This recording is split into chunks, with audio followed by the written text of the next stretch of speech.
বহুকাল পরিত্যক্ত জমিদার বাটি বিলাসের তত্ত্বাবধানে মেরামত হইতে লাগিল। কলিকাতা হইতে অদৃষ্টপূর্ব বিচিত্র আসবাব সকল গরুর গাড়ি বোঝাই হইয়া নিত্য আসিতে লাগিল। জমিদারের একমাত্র কন্যা দেশে বাস করিতে আসিবেন, এই সংবাদ প্রচারিত হইবা মাত্র শুধু কেবল কৃষ্ণপুরের নয়, রাধাপুর, বজ্রপুর, দীঘা প্রভৃতি আশপাশের ৫-৭টা গ্রামের মধ্যে হইচই পড়িয়া গেল। এমনই তো ঘরের পাশে জমিদারের বাস চিরদিনই লোকের অপ্রিয়, তাহাতে জমিদারের না থাকাটাই প্রজাদের অভ্যাস হইয়া গিয়াছিল। সুতরাং নূতন করিয়া তাহার বাস করিবার বাসনাটা সকলের কাছেই একটা অন্যায় উৎপাতের মতো প্রতিভাত হইল।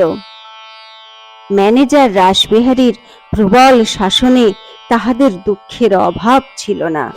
আবার জমিদার কন্যার প্রত্যাবর্তনের শুভ উপলক্ষে সে যে কোন নূতন উপদ্রবের সৃষ্টি করিবে, তাহা হাটে মাঠে ঘাটে সর্বত্রই এক অশুভ আলোচনার বিষয় হইয়া উঠিল।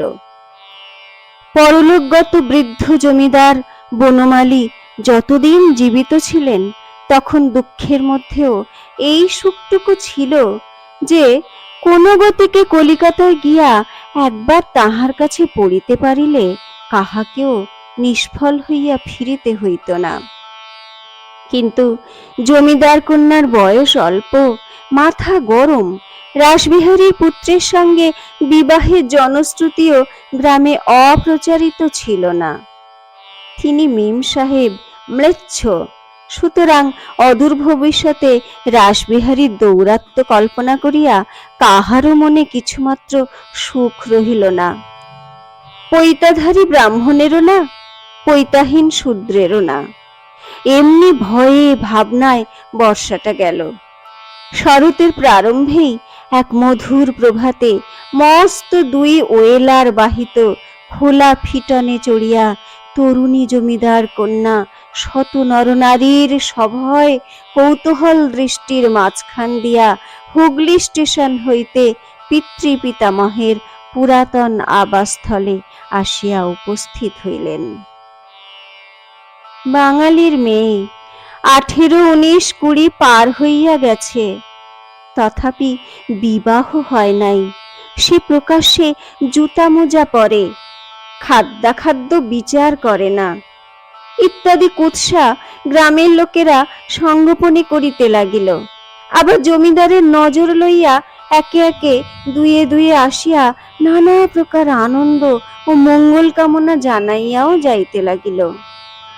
এমন করিয়া 5-6 দিন কাটিবার পরে সেদিন সকালবেলা বিজয়া চা পানের পর নিচের বসিবার ঘরে বিলাসবাবুর সহিত বিষয় সম্পত্তি সম্বন্ধে কথাবার্তা কহিতেছিল।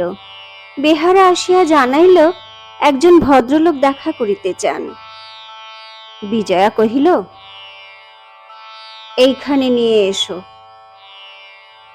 এই কয়দিন ক্রমাগতই তাহার ইতর ভদ্র প্রজারা নজর লইয়া যখন তখন সাক্ষাৎ করিতে আসিতেছিল।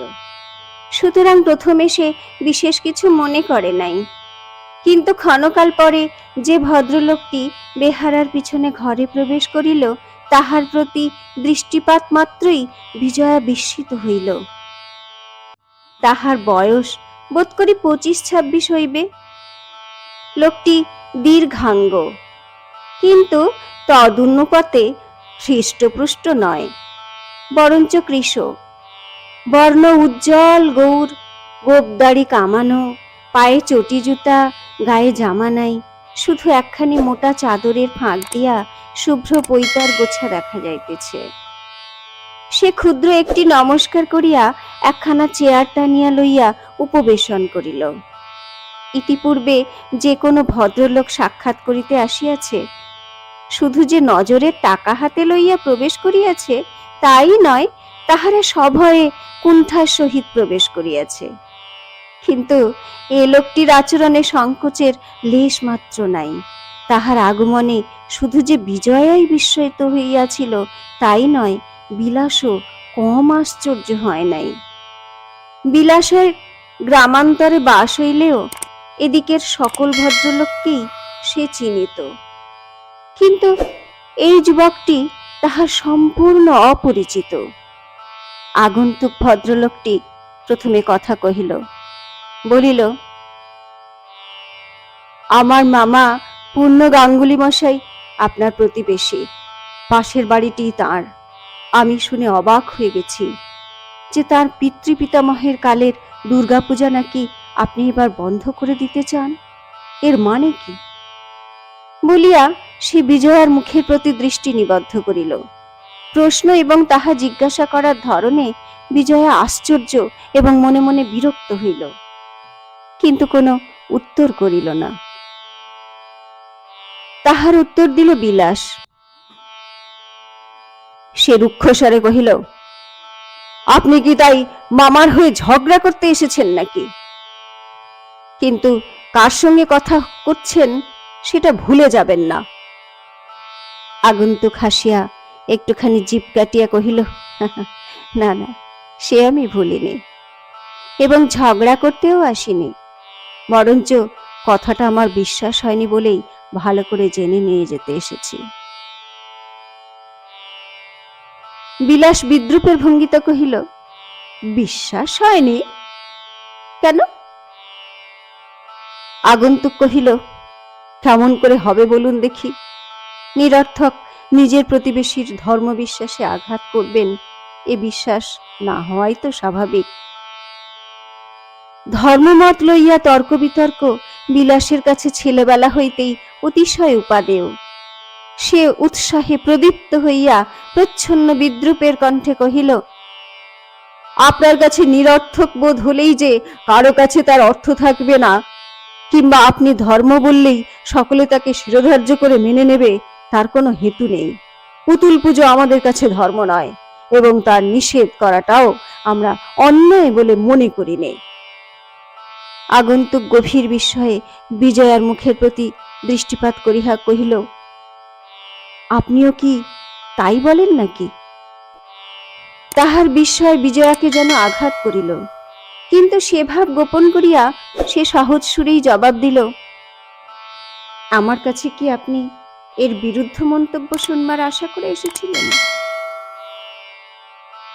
কি হবে এরপর জানতে হলে চ্যানেলটি সাবস্ক্রাইব করে সাথে থাকুন।